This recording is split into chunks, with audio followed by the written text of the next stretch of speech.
Coming to you live from a procedurally generated dungeon, this is Optimal Play. I am Brandon, and I am here to play through a few pages of Paper Apps Dungeon this afternoon. Well, Saturday. You can tell it's a daytime recording when I'm drinking an energy drink instead of beer. Oh, much needed too. So, we've been getting our house remodeled. We're like 3 weeks into a maybe 3 month process. Our kitchen, our bathroom, some other areas. It's been hell. It's a hell of our own making. We didn't have to do this, but still, with the demolition, the dust everywhere, us being kind of quarantined to a small portion of our house. It's with 3 dogs. We have 3 corgis, and so it's been an adjustment. And one thing that I have appreciated during this weird time is quick, small footprint solo games. I don't really have a good, even though this game room is not being remodeled, so I'm spending a lot more time in here. We're also using it for more things, like we're eating at this table, that kind of thing. So I'm a lot less able to leave games set up on this table than I ordinarily would be. And so quick little games have been good. Solo games have been a good respite from being on the same computer that I'm working on all day in the same little room because I have nowhere else to go.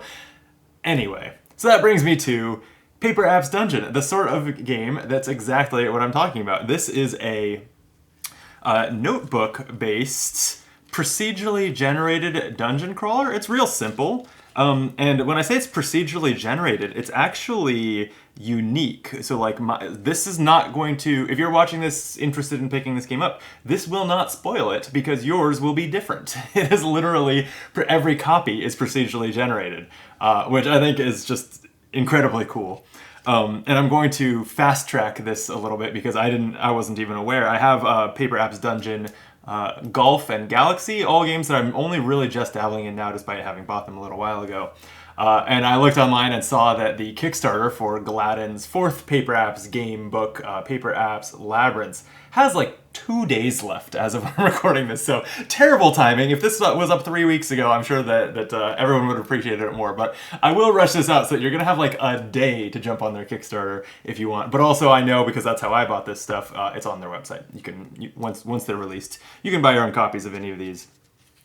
But anyway, so Paper Apps Dungeon starts after a few rules pages, starts with a sort of paper outline hero to decorate. I gave him some blue hair, of course, but also a little dagger and an eye patch. I am not an artist, so I just did a few simple little decorations and moved on with the book. Named him Hieroptimal, which I feel like reads better it looks better in writing than it sounds when you say it out loud, which I'm saying it out loud for the first time, Hieroptimal. I'm not sure that the hero meets optimal play really worked when you say it out loud. Don't worry about it. All right, then I'm just a few floors deep, so let me just breeze through them. This is my first floor. I took a lot of damage, ended up at 4 hit points at the end, and just picked up 2 money along the way. The next one went pretty terribly also. I ended up at 1 hit point and still just 2 money. And then finally I had a good floor 3 where I ended up with 4 hit points, so I healed 3 more than I took damage. And I ended up with 9 money, so I finally picked up a lot of money. So I'm a little less redlining here going into floor 4, which I will play right now, and I'll explain more about what's going on kind of as I go. So taking a look for the first time, here is floor 4 of my dungeon. I am going to fill in my starting 4 HP and 9, it uses the cents symbol, or like American cents, so pretty, I like the idea that this is just like a tiny paper dungeon, and so all you need is pennies. It's like a low stakes experience. All right, so you start each dungeon, and again, this is procedurally generated. There is, to my understanding, is that no one else has one like my floor 4. You start here at the smiley face. We're pretty happy about going dungeon delving. And I'm going to make a series of rolls, moving to the within the guidelines that the dice provide, to try to pick up money, pick up hearts that heal me, These treasure chests are also money. And avoid these webs that stop my movement and make me lose money. And also these enemies with numbers on them. I know I'm way zoomed in. I'm not sure how these white on black numbers read on camera. They look fine to me, but they have the number of damage that you take when you fight those enemies. And then simply this staircase is the dungeon exit that I'm looking to reach. There's a couple other mechanics that are not on this floor, like keys and locked doors. But really, it's like simple as this. So I'm going to jump into it right after I remind you to subscribe to the channel if you haven't. Optimal Play has playthroughs of all sorts of different tabletop games, mostly multiplayer. It's actually the minority of them that are me solo, but I've been enjoying solo games, so trying to get them more on the channel. And if you would like the video, I'd also really appreciate that. We have no Patreon or anything. That's the one and only way to help us grow, is to boost us in the algorithm. So appreciate it. Okay, with that, I'm starting at 4 hit points. You only check whether you die at the end of each dungeon. So like I can essentially go negative as long as I pick up healing before I get out. Hopefully it won't come to that. And then when you die, you just mark a death in the stats page. There's a here we go. You would mark a death on this tombstone and then reset your money to 0 and keep going. So it's you're going to make it through the book regardless. You're not going to get dead ended if you die or anything. So with that, I'm going to roll this single d6. It's a 3. So the amount that I roll is the distance that I need to move along these dots in the dungeon from where I start, which I will do by drawing a line. The one other wrinkle is that even numbers you move up, down, left, and right, and odd numbers you move that many diagonally. You have to choose a direction and stick with it. You only change direction when you hit a wall and still have movement left. And so I am going to, actually here, starting down in a corner here, there's only one diagonal direction I can go. So I guess I'm going to the northeast. And I'm going to go 3 spaces. So I go 1, 2, I hit the wall, so I have to go another direction. There's still just one direction to go. There I am. Okay, I roll again. We just do this until we make it out. Whoa, jumped out, but a 1. Okay, so it's got to be diagonal again. I think, here's what I'm thinking. I think I'm going to go here. And the reason for that is that if I roll like a 5, I can do like a diagonal kind of bouncing move, picking up all that health, which would be incredible. So, because I do only have 4 hit points, I could use the health. So let's roll a 5 here. It's another 1. You know, that's fine. It's like a 5, but smaller. I will move diagonally down into that 1 heart. I'm just going to use these boxes down here to show that I gained 1 health, and you do all the pluses and minuses at the end of the dungeon. It's really snappy. The turns are like 5 seconds each. I keep rolling 1s. Frankly, I'm not mad about it. That's all pretty nice. 4. Okay, so this is orthogonal now. Orthogonal movement. And you have to go all in one direction, but you can change direction when you hit a wall. So I can pick up this heart by going down and then turning, and I think I will. So 1, 2, 3, 4. So I've gone through this heart. Again, I'm not sure how well all the tiny numbers on here read on camera. That had a question mark in it, which means it's a random amount of healing based on 1 roll of the d6. So how much did I heal? 1. Great. That was a pretty terrible roll, but it is what it is. Okay, continuing on. Another 1. All right. I guess I guess I'll go this way. I think I'm just kind of making my way up towards more hearts and treasure chests in the exit. It should be a pretty simple floor here, but there's definitely a lot of enemies that I'll need to thread a needle around. A 2. Okay, that can be orthogonal movement. There's a single penny sitting over here. I'm not going to worry about it. I don't want to stay around here and risk like getting driven into this enemy that does 6 damage. So I'm just going to go 2 up. Let's continue. 3. So this must be diagonal. Kind of annoying. 1, 2, 3, or 1, 2, 3. Or if I wanted to go down, well, I could end up close to this coin then. Or I would end up in that spider web. There's no good reason to do that. I guess I'll go down to the lower right and see if I can pick up that coin. All right. 5. Well, this has to be diagonal too. So you are not supposed to retrace your steps from your previous turn unless you have no other choice. So I'm going to have to go 1, then bounce off this wall, 2, 3, 4, 5. Okay, well, down there I missed the coin, but I missed the enemy too, and I'm back up heading towards the exit, so I'm not mad. It's a 2. All right, the move seems clearly to go 1, 2. This makes me diagonally a little hop from that 3 health heart, which would be pretty sweet. Let's roll again. Another 2. Okay. Okay, I like it. I'm going to move to the left 2. Because now diagonal, I could bounce off that wall and grab the heart. Or orthogonal, I can just go straight to it. So it seems to have me in a good position no matter what. 2. I'm going to go grab that heart. 1, 2. It's a 3 heal, so plus 3. These were not tally marks. These were 1s. Just because they're always going to be single-digit numbers. In my experience, I'm just cramming all of them in there. Hopped out, but it's a 3. Okay, so that will have to be diagonal. This way would hit an enemy. That's terrible. I would love to have gone up and grabbed that chest, but this moves me up 1, 2, 3 through another heart to heal for another 1 and puts me next to that chest. I like it. If it's a low enough number, I can basically exit here. Let's see. A 2. That will let me exit. I can go through this chest. 1, 2.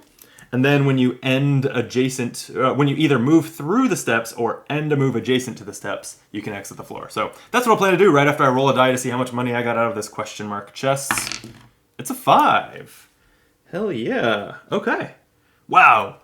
That was by far, I need a celebratory sip of my energy drink here. That was by far the best that one of these floors has gone. Fruit punch. All right. So I've completed it.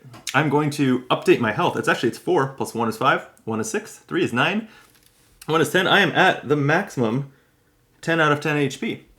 I believe the reason that it stopped in the early page or two, it printed the 10 there. I think the reason they stopped is because you can get items and things that like increase your max HP. For now, mine is 10. And then my money is 9 plus 5 is 14. And I can move on to the next floor. Sweet. Ooh, my first shop. Okay, so the shops are simple. They have a series of things you can buy that either do something now or are something you can save for later. Let's see. I started at 14 cents and with 10 HP. So looking at the options here, a light snack. It costs 9 cents and would heal me 3. I can't use healing. I'm at 10. So doubling potion, 15 cents, double the number of a roll 1 time. That seems really useful. And then there's a box to check when it's used. So I guess you just kind of remember that you have it and come back and check that box on this page. Or gambler, 10 cents, roll. If you roll a 4 plus, gain 20. Otherwise, gain 0. How can I resist? Right? I could win 20 cents. What could go wrong? I don't need a light snack and I can't afford the doubling potion, so the only way to like make use of my money here is the gambler, and then I could buy a doubling potion if I win it. I'm gonna go for it. All right, so I'm gonna buy a gambler. I'm going to gamble, I guess would be a better way to put that. So that is a minus 10 money, but if I roll a 4 or higher here, I gain 20. It's a 3! I fail. Damn it. Well, all that this shop did was I wasted 10 cents gambling. Cool. Good first shop of the book, I think. That is going to give me 4 left, and my ending HP will still be 10 out of 10. Okay, I guess I'm gonna keep going. I'll do like maybe 2 more pages, something like that. Let's see what we're up to. All right. Oh, this is the first floor that I've seen that has the key and the locked door. So there is this lock here that I can move through if I've acquired the key by moving through it. And I can see that there's just money all laying all over the floor in this vault or something here. And 1 spider web, but who's counting? But that key is next to this column of enemies that do not look fun. So that's going to be an interesting decision whether to go for that. But I guess the only thing to do is, well, fill in my starting HP, which is 10, and my money, which is 4, and roll. It's a 1. I'm moving 1 diagonal space. I mean, as much as I'm full, there's no reason not to come grab this +3 health. And because the math on your health is all done at the end of a floor, I can actually effectively go to 13 now. Like my maximum is not enforced now. It's only enforced when you do the math at the end. So I have like +3 in my pocket. So if I go through a 3 enemy, I'll be back down to 10 when I do the math. Cool. Another, or not another 3, but a diagonal 3. Okay, well, so I am not supposed to retrace my direction. So I could go 1, 2, 3. That would land me on this enemy, but make some kind of progress in the general direction I want to go. Or I could go 1, 2, 3, kind of just spinning my wheels down in this corner, but landing on a coin. Yeah, you know what? I need more money. I'm going to go 1, 2, 3. I'm going to get greedy and get the coin. +1 cent. Here we go. That's a 4. Okay, so this has to be an orthogonal movement, but if I just go up, that is a 6 damage enemy, which I'm not willing to do. So I think what I can do, and it's going to start to turn into a pretty tangled line here. I'm going to go 1, 2, and then change directions because I hit a wall. 3, 4. I'm back where I started. 6. Well, that's interesting. I would have loved like a 2 or something, so I could go 1, 2, and kind of end where I could grab the coin and go up this way. 6 would mean if I go up and want to turn right, I would hit this 6 damage enemy. Don't want to do that. I could go up and left. 1, 2, 3, 4, 5, 6. That's a pretty decent spot to end. Or I could go directly left. 1, 2, and go up. 3, 4, 5, 6.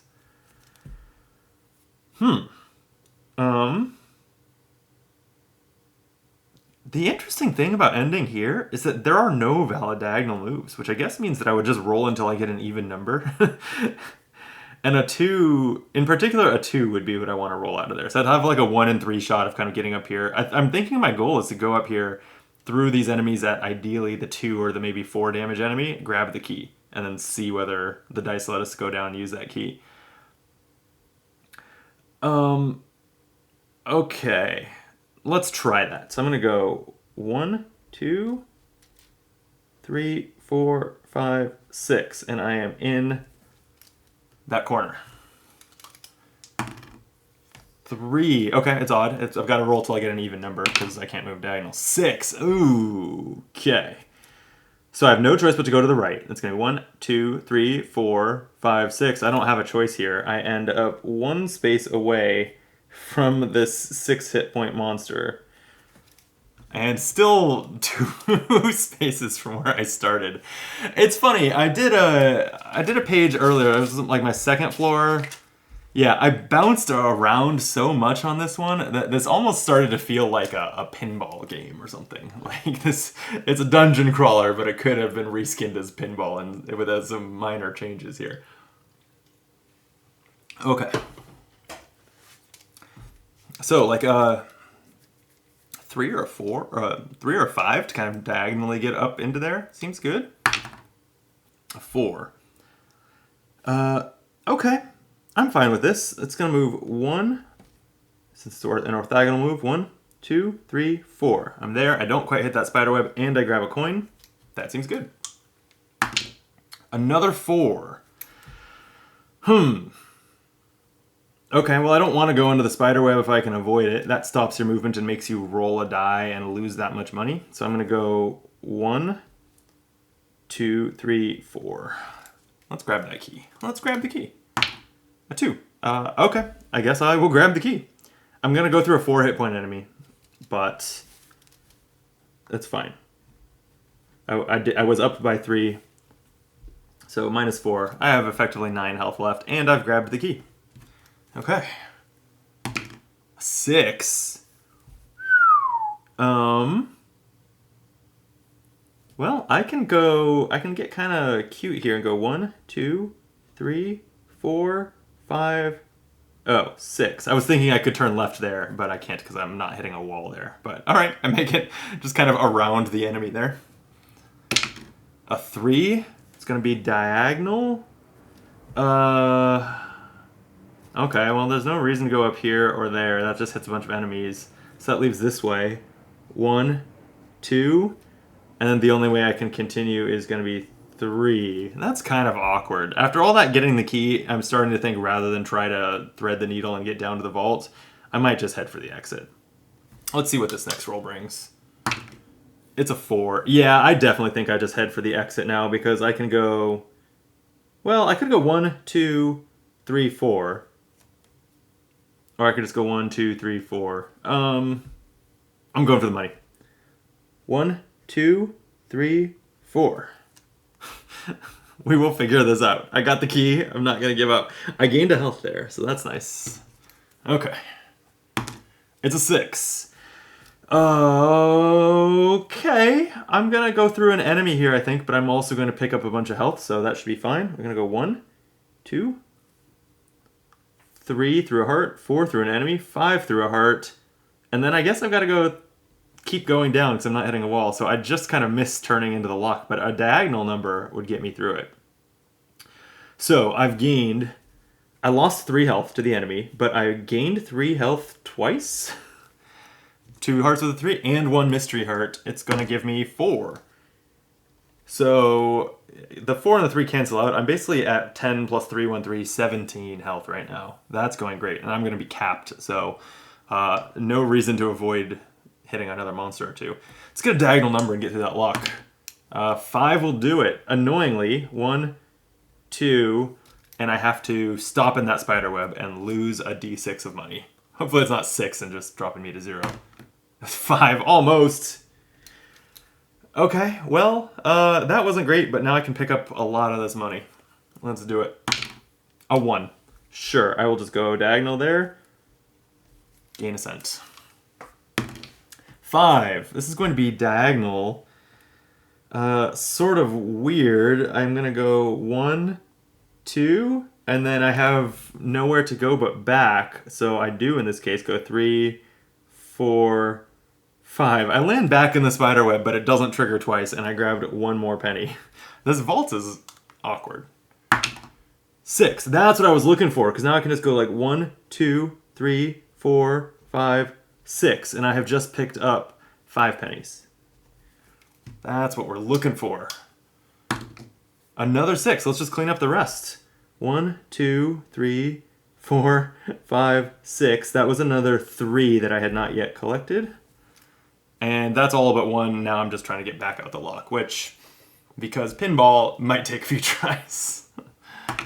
It's 1. Okay, so for the 3rd time, I'm kind of going along that line into that dot. A 2 will move me down into the spider web, but we're not worried about the spider web because it's already triggered. 2. All right, I'm going to go 1, 2. I am now at this penny. Sorry, my hand is blocking it, I know. This penny, and if I roll an even number, it's a straight shot out the keyhole. I did. Great. 1, 2, 3, 4. That went according to plan. That was cool. It's a little weird to me that you're not... I mean, I'm glad that I'm not, like, tracking turns or something, but it feels like this needs a little bit of time pressure. Like you have, you start losing 1 health every roll after 25 rolls, something like that.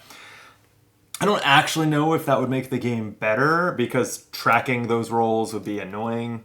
But at the same time, the fact that I could have bounced around in that vault forever, and the game kind of doesn't really have like either a disincentive to do that or a way to help you get out, or just end the floor and move on if you get stuck in there and just don't get the rolls you need to get out. That's kind of odd, but then again, procedurally generated, maybe it's pretty rare that maps have that sort of kind of awkwardness to them.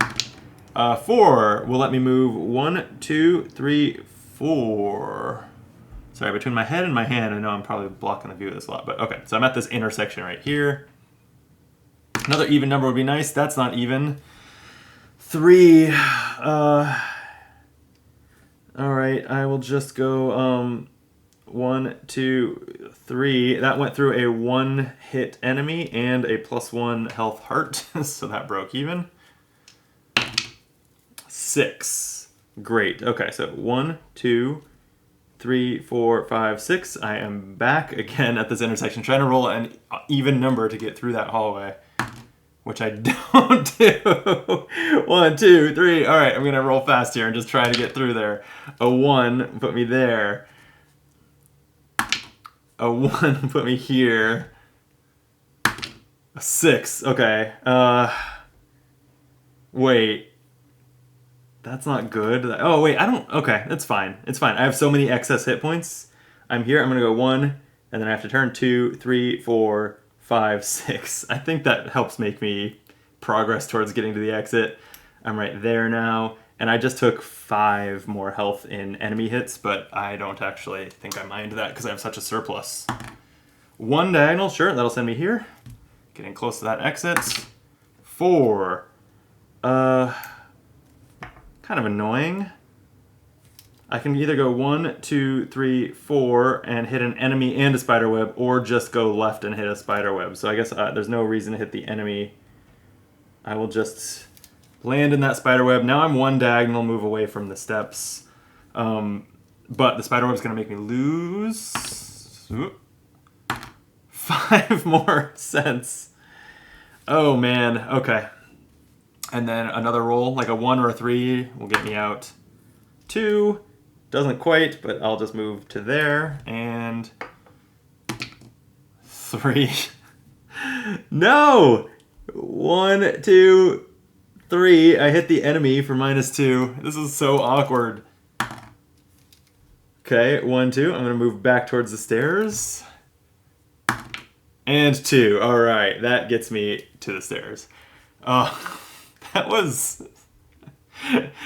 potentially my most ridiculous floor yet, I think, with the amount of bouncing around and just kind of depending on, I don't know, the map layouts. At times you feel like you have a lot of control, and other times you just feel like you're at the whims of the dice. And this one felt more like the latter for that, especially the second half of the floor. I felt great with the decisions I made and ended up getting the key. That was all downhill from there. Okay, let's add this up. So I started with 10 health, 13, 14, 17, 20, 25 after the adds. And then -4 is 21, -3 is 18, 17, 12, 10. I ended, the math landed on exactly 10, which is what I was capped at. Could not have been more perfect. I started with 4 cents, 5, 6, 7, 8, 11, 14, but then -5 and 5 puts me back to... Wait, that can't be right. 4, 5, 6, 7, 8, 13, 16. There we go. -2 5s is 6. So a 2-cent profit. All right, I'll take it. Okay, let's do one more floor. I've got some Rockstar left. I don't know when the next shop is. The first one was after 4 floors. It was after 4 floors. Is it? I'm gonna peek. Is it every 4 floors? It's not. It's not. I'm a few. Okay, so I don't have to feel bad about not having much money. I have plenty of time to get money. I'd be curious too whether the procedural generation of the book includes like what's the timing of the shops appearing? Is it between floor 4 and 5 in every book, or is that randomized or algorithmically distributed? I don't know. Okay, let's do floor 6. Okay, we're coming in with 10 health and 6 cents. This one is way more wide open, way simpler. There's a lot of enemies, a few hearts, some pennies laying around. All right, it should be just a direct shot to those stairs as cleanly as possible. Looks like the way to take the least damage, and the way with the most hearts, is up and over this way. Down here, there's tons of enemies, not a lot of hearts, not a lot of money. I definitely want to go to the north. Let's see how that goes for me. A 5. 1, 2, 3, 4, 5. Well, at least 1, 2, 3, 4. Yeah, I don't want to go over there, so I'm gonna go 1, 2, 3, 4, 5. Already starting by bouncing around a little, but that does get me a penny. Whoop. Into the tray, please. 3. All right, 1, 2, 3. That got me that penny too. I didn't necessarily intend to bother, but sometimes the dice do it for you. A 1. Well, since I shouldn't backtrack unless I have to, I guess I move diagonally into this enemy and lose 2 health. That sucks. A 5. Jeez. Okay. So here, I can only do one thing, which is to go 1, 2, 3, 4, and then from there, the only diagonal move is to backtrack, and I am here. Right there at that X. Not that bad a place to be, actually. 2. Okay, let's just line myself up to head north and hopefully roll an even number. I did. Sweet. 1, 2, 3, 4. I'm out of pinball hell for now. Yeah, it's like, you have limited agency in this game, I'm realizing. Like, there's quite a few turns where you roll the dice and are just like, well, I have no chance, no choice. And sometimes you made a choice that puts yourself there, so it's like, it's more of like a cascading effect of something you did. But you definitely, it's just quick, breezy. I feel like you just need to have that mindset of like, you're along for the ride a little bit here. So that's the mindset that I'm developing here for sure. A 4, I don't really see any reason to go straight up there where a diagonal would force me into the enemy, so I will go 1, 2, 3, 4. A 6, jeez. Well, I forced myself into the enemy after all, because the only direction I can go is 1, 2, 3, 4, 5, 6, past the hallway I'm trying to get through. But I took 4 damage from an enemy and picked up a heart worth 3. Okay, great. Diagonal was what I needed to get through that hallway. 1, 2, 3. You'd love to see it. A 4. Oh, that's great. That can get me 1, 2, 3, 4. And that was a question mark, a mystery heart. So I'm going to heal a d6. It's 2. Sure, better than 1. And then an even number to get through this hallway, please. Sure. 2. 1, 2. Okay. Near the exit. A 5. Awkward. Oh, this is bad. This is a bad roll, because I've got to go 1, 2, and then I bounce back 3, 4, 5, and I go into that 5 damage enemy. But the only other way I can go is to the lower left, and I would take 11 damage right off the bat. So that seems bad. So I'm going to go 1, 2, 3, 4, 5, and take 5 damage. Yikes. A 5 again. Okay, this one I think is fine. I can go 1, 2, 3, 4, and then 5. Okay, well, I grabbed a coin, and I did not quite exit because I did not either cross it or end adjacent to it. So I'm looking for like a 1 or any even number here will get me out the door. I think an even number would be better because I could pick up some more money along the way. So 3. Well, that's just going to bounce me. Oh, not back the way I came. Okay. So 1, 2, 3. I am back on that 5 damage enemy, but it doesn't hit me again. All right, come on. Just give me a 6. Just let me go straight up. That was a 4. We'll take it. We take those. 1, 2, 3, 4. That got me 1 more coin that I crossed over that I hadn't gotten yet, and ended me adjacent to the stairs. I'm out. I'm done. That one went worse than I expected.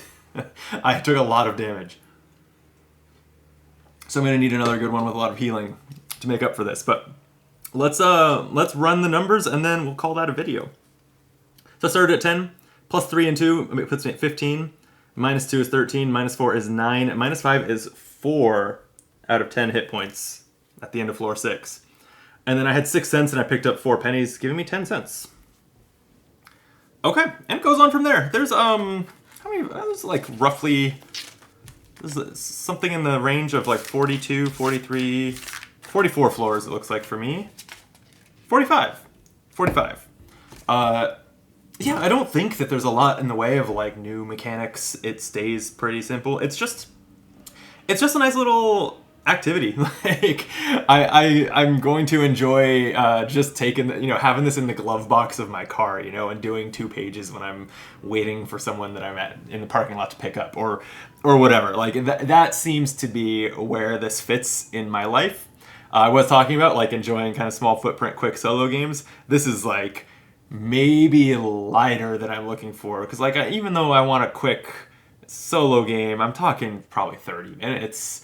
And this you could play for 30 minutes, but it's really quick and bite sized in a way that, yeah, I think that like it going into the pocket of your duffel bag for downtime.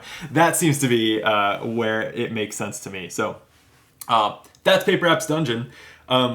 I'll mention it one more time. Not that this is a review copy or sponsored, but just if you find this interesting, check out their Kickstarter for the next day or two as of the time that this is posted. And then Gladden, Gladden is the publisher, and their website has these available as well. So yeah, thank you for watching. Don't forget to please hit those buttons below the video. That helps us out a lot. I am planning to do some quick videos for the other Paper Apps books, I think, since I do have them. That would be Golf and Galaxy. So I expect them to be fairly similar. And in fact, I can even sort of see how these mechanics would map onto that and be something kind of similar. Whether you're golfing, you could see being kind of a similar experience to what Paper Apps Dungeon actually is. And then Galaxy, I know, was sort of like an asteroid inspired. You're flying around a grid in space. But I'm curious. I don't know just how similar they are. So I'll find out. Stay tuned for that. And until then, be optimal.